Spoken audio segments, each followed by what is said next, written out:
요셉. 역시 족장시대. 족장시대는 하란에서부터 애국까지 지리적인 영역은 이거다. 노란색이다. 족장시대는 네 인물. 아브라함, 이삭, 야곱, 요셉. 그래서 성경에 보면 우리가 다 외워놨고, 여기까지는 우리가 틀들이죠. 틀. 큰 틀이 있고, 중간 틀이 있고, 작은 틀이 있습니다. 이거 다 치면 여기 이제 4개, 여기 23개, 46개. 이거 다 치면 73개네요. 73개. 그러나 우리가 이 작은 틀, 성경을, 이 스토리를 읽기 위해서 구약은 46개, 플러스 신약은 12개 가지고 58개의 틀만 좀 줄여서 얘기했는데, 사실은 73개죠. 73개. 큰 틀까지 다 치면. 여기 큰 틀을 뺐기 때문에. 큰 틀 빼고, 여기 구약은 중간 틀 빼고, 작은 틀하고 신약이 중간 틀만 해서 58개 가지고 스토리를 엮어간다. 이렇게 설명을 드렸죠. 되도록 줄이기 위해서 58개라 그랬고, 사실 중복된 의미는 있지만, 큰 틀, 중간 틀, 작은 틀, 73개의 틀을, 총 73개의 틀을 통해서 스토리를 엮어간다는 것이 오히려 더 맞는 표현이 아닌가, 이렇게 생각도 듭니다.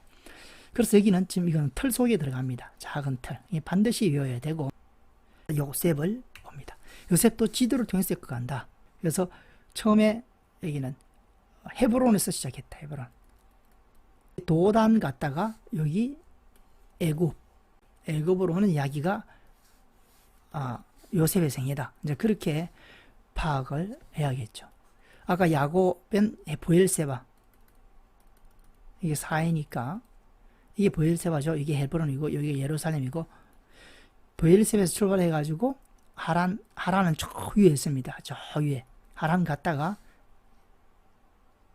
다시 여기 헤브론까지 오는 것이 야곱의 생애였고, 지금 요셉의 생애는 헤브론에서 시작해가지고 도단 갔다가 이렇게 애국까지 오는 것이 요셉의 생애다.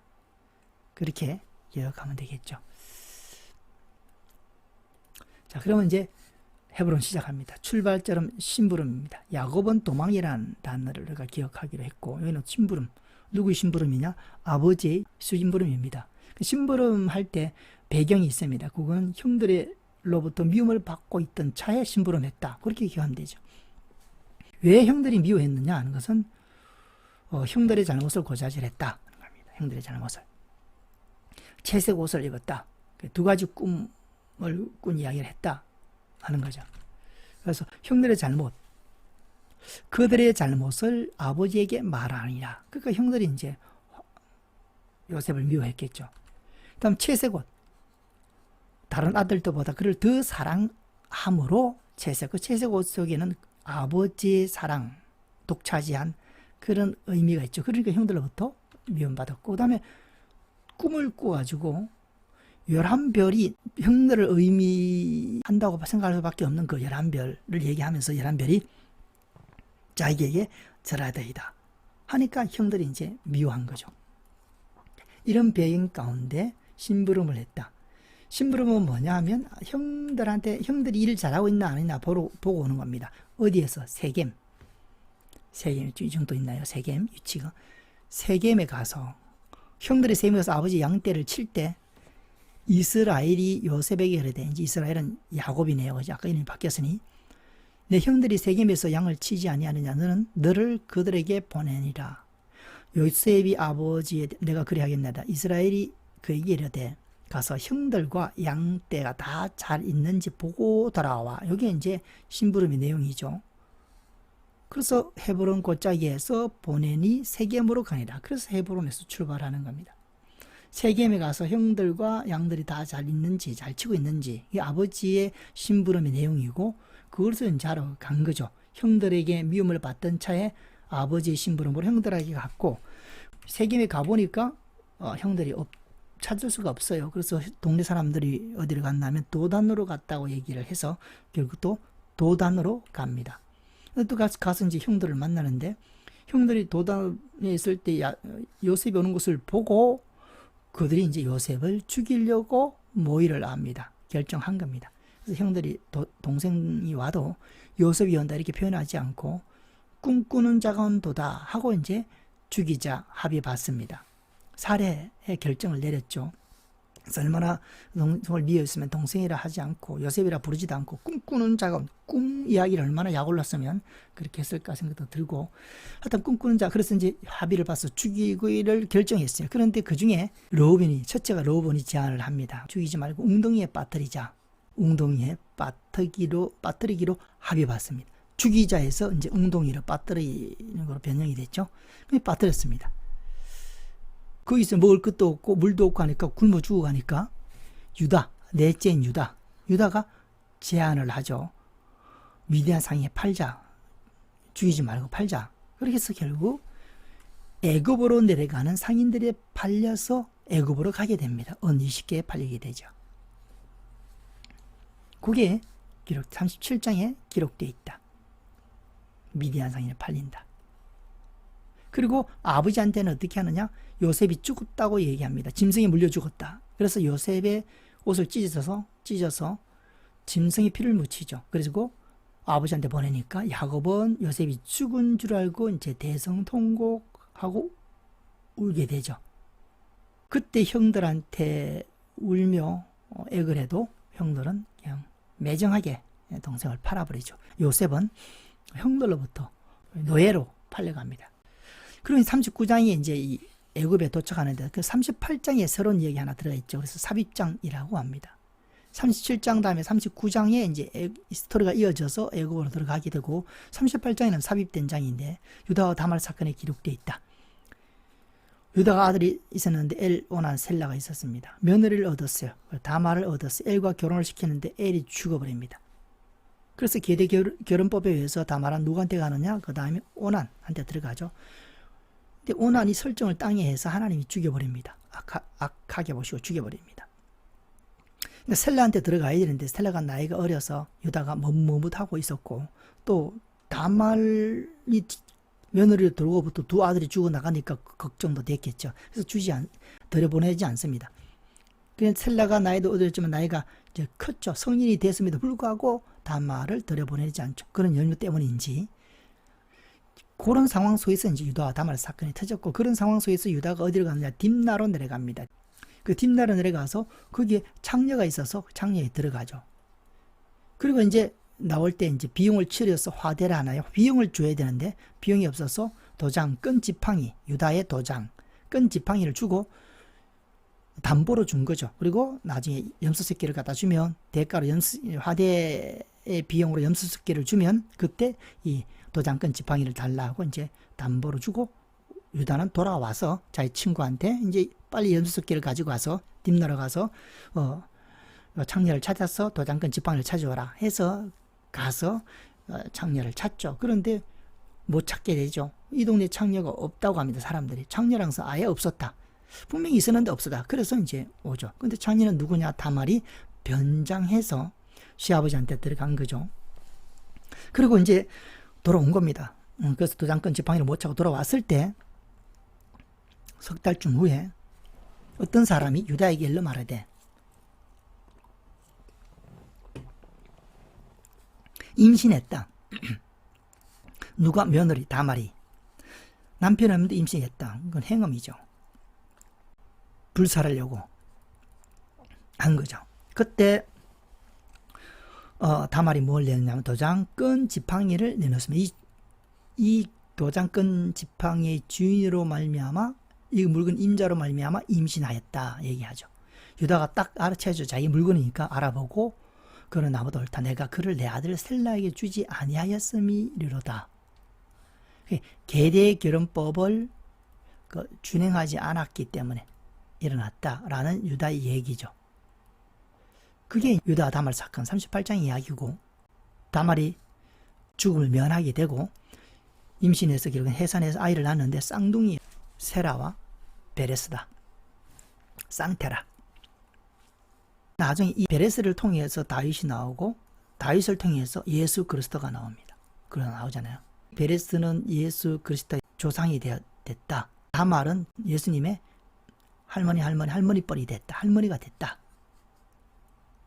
유다와 다말 사이에 낳은 이 베레스를 통해서 예수 그리스도가 나왔다 하는 겁니다. 참 이게 그렇죠. 이게 뭐 유다, 그 시대에 얼마나 건전하고 또 도덕적이고 또 사람들로부터 충분히 이제 존경과 인정을 받을 수 있는 충분한 인물들이 있었을 텐데, 이 구질구질한 단어가 제가 표현이 없어서 그런데, 이 유다와 다말, 시아버지와 며느리의 사이에서 낳은 아이, 그래서 이 베레스를 통해서 예수 그리스도가 나왔다는 것은 우리에게 큰 교훈을 주는 거죠. 베레스는 참 출생의 비밀을 안고 태어난 사람입니다.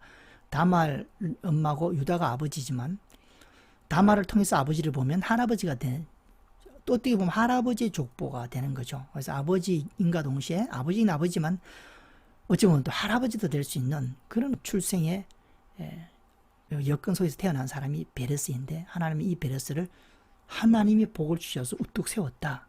그래서 룻기에 가보면 베레스의 가정이 축복의 아이콘이 되어 만들어버리는 하나님, 그 하나님을 우리가 느낄 수가 있는 거죠. 베레스와 같은 사람도 하나님은 저렇게 복을 주시고 하나님이 사용하시는 그 인물로 하나님께서 삼는다. 모든 사람들에게 희망을 주는 메시지가 아닌가, 그렇게 봅니다. 외적으로는 이런 유다, 다말, 베레스 이렇게 흘러가, 이게 외진 스토리는 그냥 어쩌면 삼류 소설이나 드라마, 삼류 드라마에 일반 세속 드라마에 불과한 그런 내용이지만, 그 속에는 반짝이는 그 어떤 하나님의 의가 계속 그 속에 유지되고 흐르고 있다. 이 의가 우리 영혼을 살리는 생명력이다. 그 다음에 어디 가냐, 아까 39장에 이제 애굽에 내려가죠. 애굽에 내려가서 보디발의 가진 총무가 됩니다. 그래서 아주 충성스럽게 일해서 하나님이 복을 주시죠. 보디발이 신뢰를 해서 모든 걸 다 맡깁니다. 단 한 사람, 자기 아내만 빼고 모든 것을 다 맡길 정도로 엄청난 신뢰를 했다. 근데 단 하나 안 맡긴 그 아내, 사건이 터지죠. 아내가 요셉을 유혹했죠. 근데 요셉이 뿌리칩니다. 보디발의 아내가 나쁜 짓 하자 했을 때 물리쳤죠. 물리쳤다는 건 이미 내적인 어떤 성향이 있었기 때문에 물리칠 수가 있었지, 내적인 성향이 그렇고 그런 사람이었다면 넘어갔을 거라 말입니다. 그 보디발의 아내와 같은 똑같은 마인드를 가졌다면 넘어가는 건 짝짝꿍이 됐겠죠. 그러나 완전히 달랐죠. 그 다른 내면을 읽을 수 있는 본문이 39장 9절에 나오죠.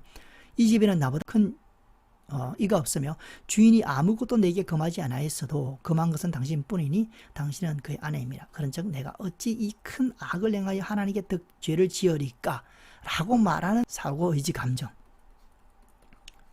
내면이 달랐던 거죠. 이런 내면을 가졌기 때문에 죄를 안 지을 수가 있다. 그래서 뿌리치니까 옷이 벗겼고, 결국 이 보디발의 아내는 이제 모함을 하는 거죠. 나를 겁탈하려 내가 소리 지르니 도망갔다. 그래서 내가 그 증거로 옷을 잡았다. 이렇게 사람들이 이제 얘기하자. 요셉은 꼼짝없이 CCTV도 없고 어떻게 꼼짝없이, 상대는 권력가의 아내죠. 누가 자기 말을 믿어주겠습니까? 결국 죄인으로 몰려서 감옥으로 들어가게 됩니다. 왕의 죄수를 가두는 아주 엄한 감옥이죠. 그쪽에 이제 들어가게 됐다. 그래서 보디발의 가정 총무로 있다가 두 번째는 감옥에 들어가게 됐다. 그 배경을 설명했고, 요셉은 죄를 지을 때 사람과 죄를 짓죠. 보이는 죄를 지을 때 보이지 않는 하나님 앞에 죄를 짓는다고 생각했고, 그런 가치관, 그런 굳어진 가치관, 핵심은 여기 있죠. 굳어진 가치관, 이 싸움입니다. 하나님의 말씀을 근성으로 아느냐, 아니면 우리 가슴팍에 새겨서 가치관이 되어서 그것을 기준으로 행동할 정도로 하나님의 말씀을 가슴속에 새겨 있느냐, 이 새김의 깊이의 차이가 결국 신앙의 차이다, 이렇게 봅니다. 물론 말씀을 모르는 사람은 말씀을 알아야겠지만, 말씀을 알아도 아는 사람들끼리 엄청난 어떤 신앙의 차이를 낼 수 있는 것은 그 깊이의 차이다. 하나님 앞에 죄를 짓는다 생각하고 말씀을 지킨 사람이 바로 요셉이었다. 그래서 성경은 반복해서 읽을 필요가 있는 것은 새로운 내용을 새롭게 얻을 수도 있지만 사실 같은 내용에 대한 의미를 더 크게 받아들이고 그 부분이 더욱더 마음속에 깊이 새겨지는 그 작업이 일어나기 때문에 성경은 자꾸 읽고 주의하라 묵상하고 반복해야 되는 거죠. 지식은 몇 번 읽으면 또 알겠죠. 똑똑한 사람은 성경에 대한 지식을 많이 알겠죠. 그러나 그 지식이 머릿속에서 가슴속까지 새겨지는, 결국 가슴속에서 새겨져야 그 말씀이 살아있는 말씀이 되고 신앙의 어떤 큰 힘이 되는 거지, 머릿속에만 있으면 알기는 알아도 행동은 따라와야 할 수밖에 없게 되죠. 그래서 이 요셉은 지식으로 끝나는 게 아니라 그 가슴팍에 세워졌다는 하나님의 말씀이 지식을 넘어서, 처음에는 지식으로 배워야 되겠죠, 당연히. 그러나 그 다음에는 그걸 넘어서 가슴속에 새겨졌기 때문에 이러한 일을 할 수가 있었고, 모함을 받더라도 하나님 앞에 죄를 짓지 않게 되고 하나님의 말씀을 지키는 그런 삶을 살 수 있었다. 그 요셉의 신앙 중에 한 모습이죠.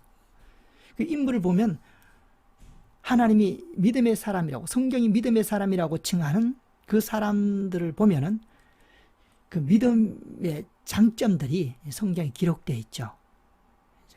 야곱도 마찬가지고 아브라함도 마찬가지고 요셉도 마찬가지입니다. 그 장점, 다윗도 마찬가지죠. 그 장점들 중에 하나를 지금 본 거죠. 그리고 성경을 더 읽으면 또 다른 또 요셉의 신앙의 장점들을 보는 거죠. 그런 것이 영혼의 양식이다, 이렇게 봅니다. 그런 것을 볼 때 우리 영혼이 그걸 갈급해하고 그것을 부러워하고 선망해야 되겠죠. 영적인 것에 끌려야 되는 겁니다.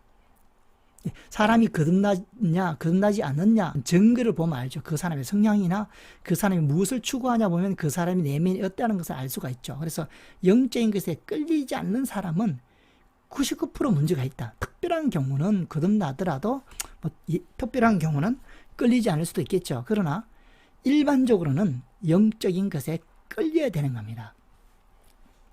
우리 스스로를 검토해 볼 필요도 있죠. 내가 참으로 거듭났나 느껴볼 때는 영적인 것에 성경 말씀을 읽을 때 끌리는 면이 있어야 내가 살아있구나.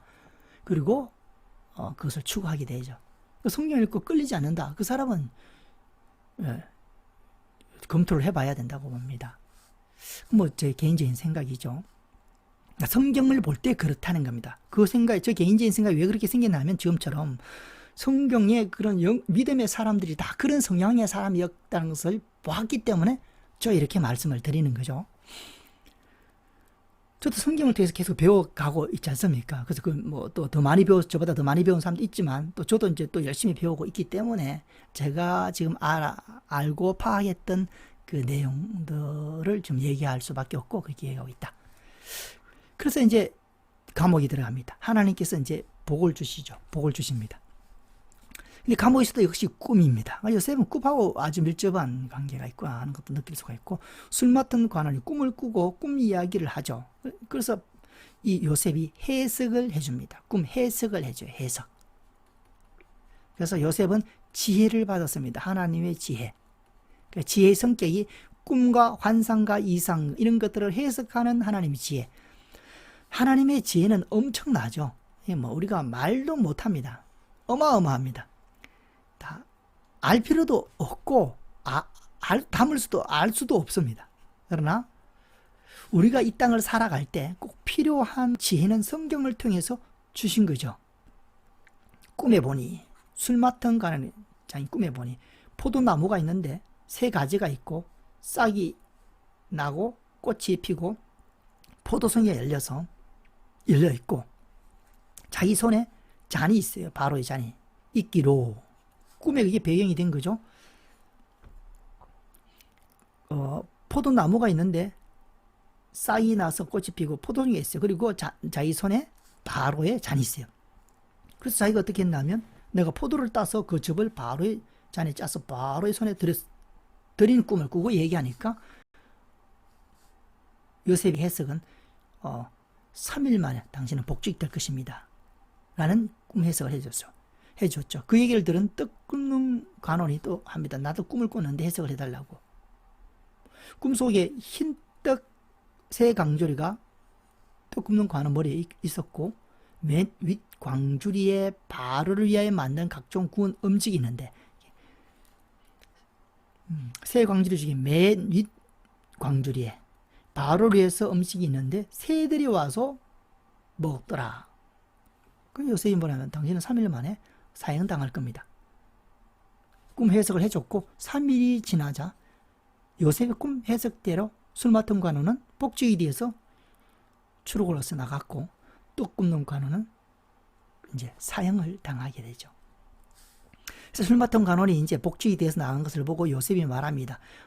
개인적으로 부탁을 하죠. 나는 사실 이렇게 누명을 써서 모함을 받아서 감옥에 온 거지 내가 죄를 진 것은 아닙니다. 내 좀 억울함을 얘기해 달라는 식으로 얘기를 하죠. 그래서 술 맡은 관원이 알겠다고 얘기하겠다고 갑니다. 가서 소식이 없죠. 하루 이틀, 일주일, 한 달, 두 달 소식이 없죠. 2년 지났어야 이제 소식이 옵니다.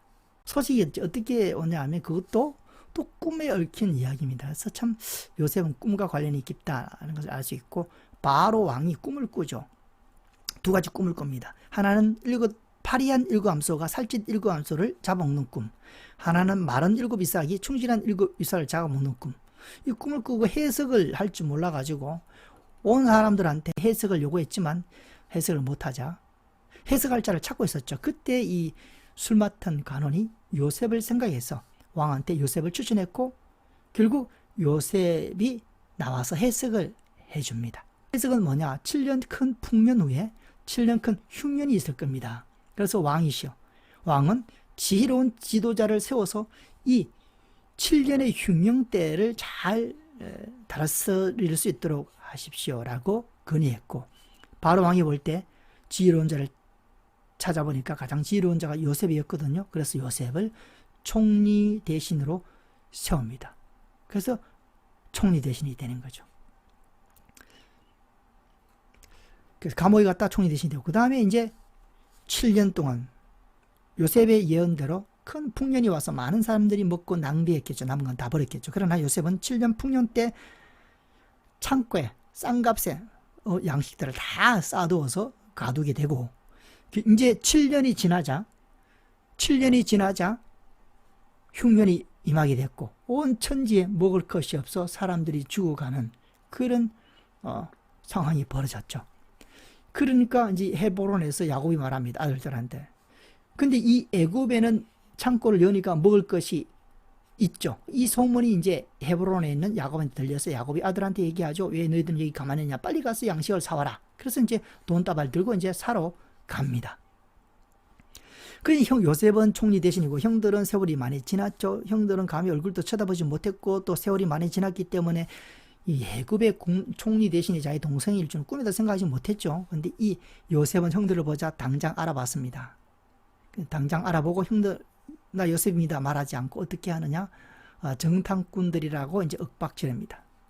너희들 쌀 사러 온 사람들이 아니고 양식 사러 온 사람들이 아니고 우리나라를 쳐들어오기 위해서 정탐하러 온 그런 정탐꾼들이다 하자, 형들이 뭐라고 얘기하냐면 자기들이 정탐꾼이 아니라고 얘기하죠. 그래서 상세하게 야곱의 가정의 식구들의 어떤 내막을 얘기하죠. 12아들이 있었는데 한 아들은 어떻게 됐고, 자기를 얘기하는 거고 요셉을 얘기하는 거죠.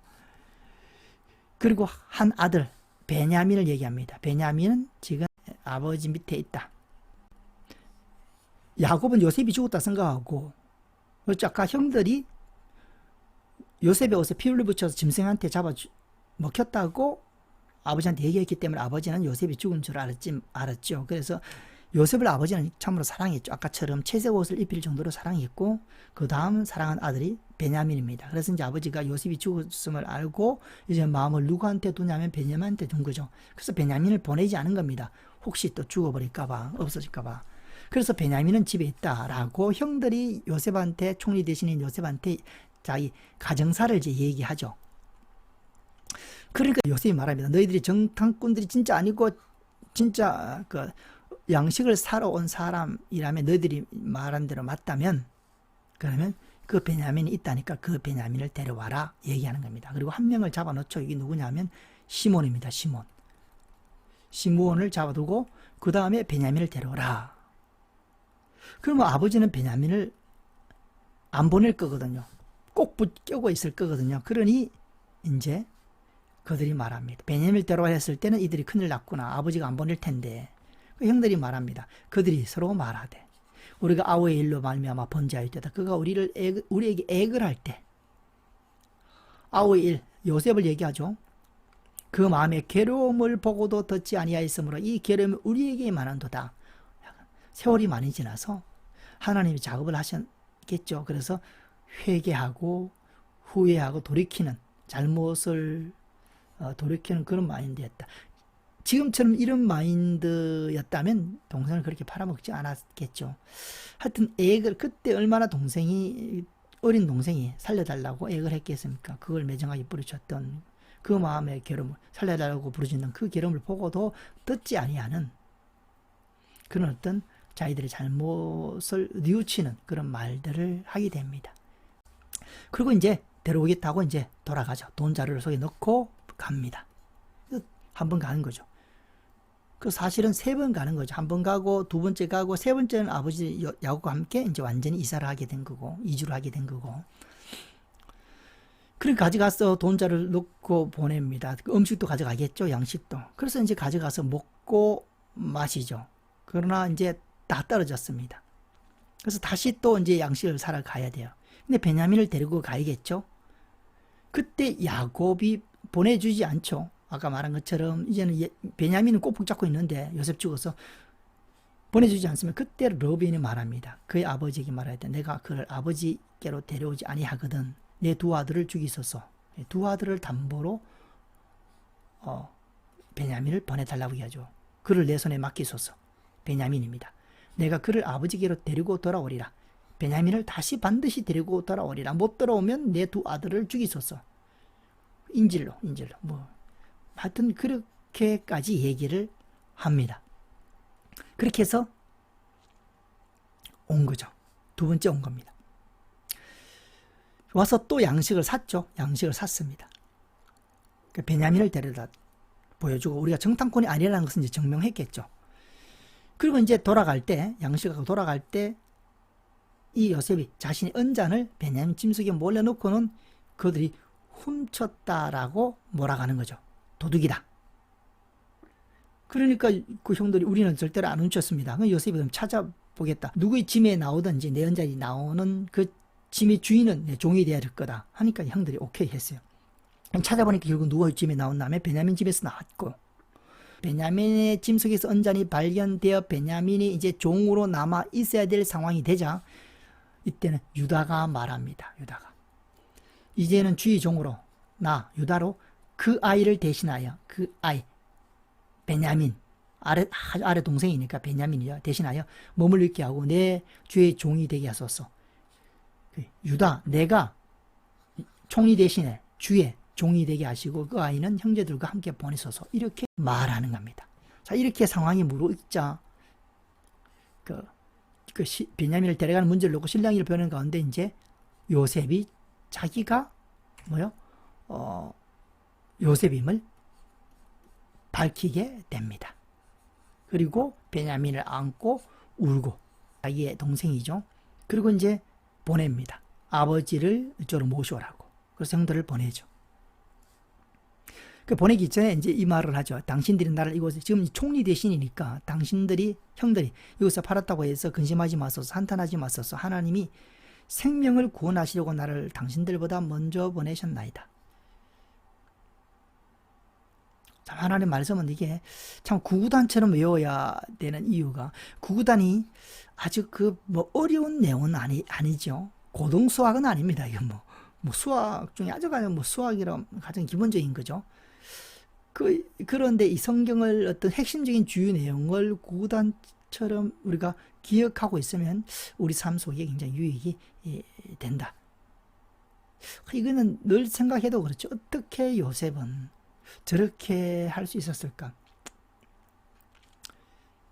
하나님이 큰 구원을, 당신들의 생명을 보존하고 형들을 자기를 팔아 억울하게 하고 액을 복걸할 때 인신매매 팔았죠. 가슴 속에 살인과 복수와 원한이 자연스럽게 싹트는 그런 삶의 경험이었죠. 그런데 그 속에는 그게 전혀 없었다는 거죠. 하나님, 그게 신기한 거죠. 당신들의 생명을 보존하고 당신들의 후손, 당신들과 당신들의 후손을 세우려고 인신매매로 팔았다는 겁니다. 먼저 보냈다는 겁니다. 그것도 인신매매로. 그래서 형들에 대해서는 미움이 없었고 원한이 없었다. 요셉이. 참 우리가 꿈꾸는 그런 어떤 신앙의 모습 중에 하나다. 얼마나 자유로웠을까 요셉은. 보통 사람은 저렇게 겪어있으면 평생 가슴 속에 아픔이 있을 거예요. 그 고통이 있을 거예요. 요셉처럼 인생을 살았다면. 그러나 하나님께서는 치유한 거죠. 아, 이게 치유의 FM이구나. 우리가 치유사역, 치유의 어떤 궁극적인 지점이 이 요셉이다. 요셉처럼 저렇게 된 사람은 완전한 치유가 됐다. 우리는 치유가 되긴 돼도 덜 되고, 뭐, 엎치락 뒤치락 하고, 또 됐다가 안 됐다 하고, 완전히 된 것 같은데 또 안 된 것 같고, 뭐, 그렇죠. 요셉은 전혀 그렇지 않다. 정말 해맑고, 백지와 같은 마음이다. 그러니까 그런즉 나를 이리로 보낸 이는 당신들이 아니요 하나님이다. 주권이죠. 하나님의 주권. 하나님의 손길입니다. 하나님의 하심을 봤을 때 형들이 한 거라고 했을 때는 정말 힘듭니다. 답이 없습니다. 하나님이 한 거라고 생각했기 때문에 그게 바로 답이 되어버리죠. 형들하고는 1mm도 관리할 일이 없습니다. 형들이 했다는 전제 속에서는 답이 없다는 거죠. 그는 용서해야 되고 이해해야 되고 받아들여야 되고 이런 싸움을 싸우고 있다는 것은 아직 하나님의 주권을 제대로 덜 본 사람이다. 이렇게 적용할 수가 있습니다. 하나님의 주권이라는 것이 굉장히 중요한 주제구나 하는 것. 이걸 보면 해결이 내 치유가 되어버리지 않습니까? 하나님의 비전을 보고 하나님의 꿈을 보면 치유가 되는 거죠. 하나님께서 우리 각자의 인생을 왜 그렇게 살기 왔느냐 하면 그 삶을 통해서 앞으로 놀랍고 아름다운 꿈을 이루려고 한다는 것을 보면 또 그 길만이 그 꿈을 이루는 유일한 길이라는 것을 볼 때 치유가 된다는 거죠. 치유가 된다는 겁니다. 요셉은 그런 신앙을 가졌다. 하나님이 나를 바로에게 아버지로 삼으시고 그 온 집의 주로 삼으시며 이스라엘 온 땅의 통치자로 삼으셨나이다. 그러니까 요셉의 이야기고 지금 요셉이 야곱이 죽지 않았을 때 이야기했고 또 뒤에 가면 죽어요. 야곱이 죽죠. 죽고 난 뒤에도 형들한테 말합니다. 형들을 보내서 아버지를 모셔오죠. 아버지는 처음에 안 믿었죠. 그런데 바로의 수레를 보고 아버지가 이제 믿게 돼서 오게 됩니다. 애굽의 람셋에 머물게 되죠.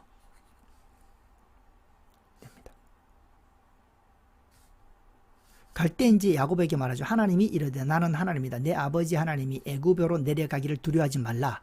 내가 거기서 너로 큰 민족을 이루게 하리라. 하나님의 꿈은 창세기 12장부터 아브라함이 주신 약속의 그 꿈은 계속 이어지는 거죠. 큰 민족. 외적인 민족을 이루어서 결국은 영적인 큰 민족을 이루는 것이 목적이죠. 영적 나라의 백성을 만드는 그 천국 백성을 만드는 것이 궁극적인 목적이고 그를 위해서는 일단 보이는 큰 민족을 이루는 것이 하나님의 계획이었다. 그래서 람셋으로 갔다. 이것도 믿음으로 가죠. 왜냐하면 람셋으로 가면 나중에 노예로 전락하게 되는데 어떻게 큰 민족이 된다는 것은 좀 이렇게 어울리지 않는 행보였죠. 그러나 그 믿음으로 갑니다. 70명이 내려갔다.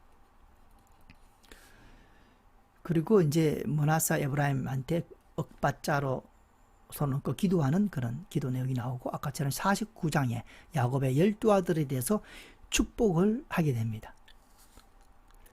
그리고 47장에 야곱이 얘기하죠. 조상의 묘지에 장사하라.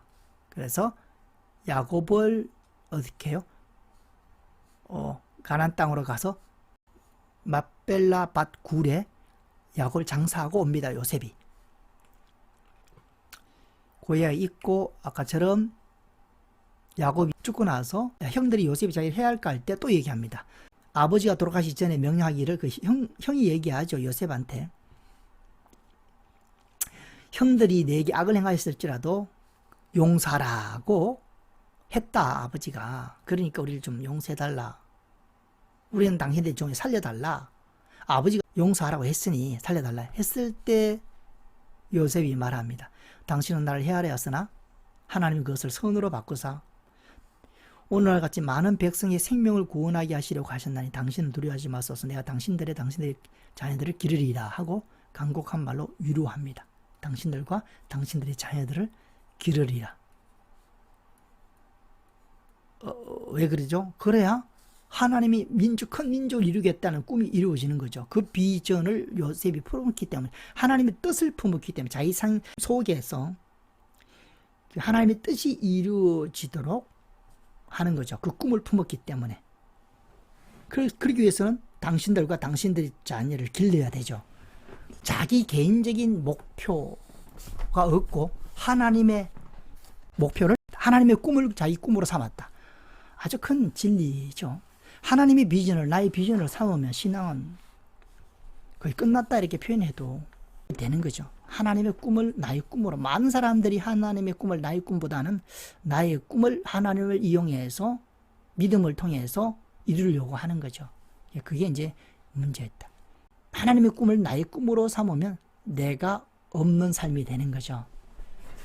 그런 것들을 우리가 배워야 할 또 신앙의 요소가 아닌가. 지금 우리가 간단히 봤지만 요셉의 생애를 다시 한번 차근차근 읽으면서 우리가 내적 큐티를 해가면 많은 것을 요셉 속에, 내면 속에 있는 그 반짝이는 그 믿음들을 우리가 더 발견할 수 있고 전달받을 수 있다. 이렇게 볼 수 있습니다. 그래서 요셉은 110세에 죽는다.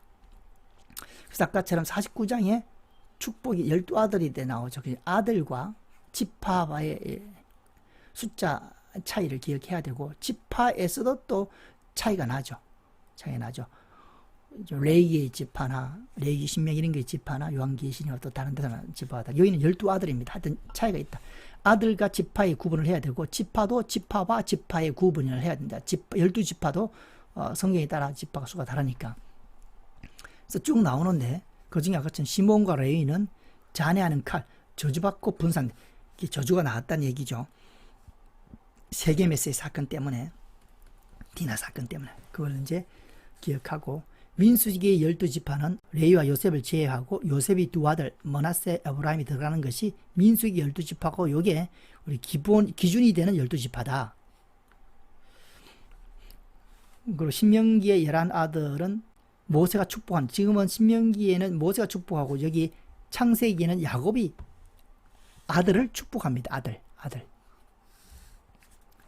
그 이때는 신명기에는 시몬이 제외됐다. 축복 속에.